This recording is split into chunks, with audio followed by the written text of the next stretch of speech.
মারা যায় তার সঙ্গে কবরে কি ঘটে, তার সঙ্গে কবরে কি আচরণ বিধি হয়।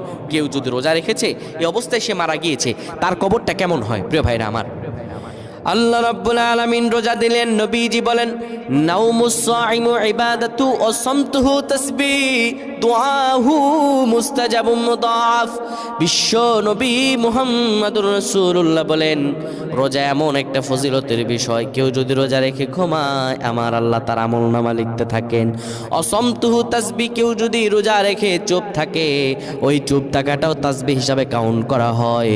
দুআহু মুস্তাজাবুম মুদাফ, আল্লাহর কাছে কেউ যদি রোজা রেখে দোয়া করে, দোয়া করতে দেরি হয়, আমার আল্লাহ তার দোয়া কবুল করতে দেরি করেন না।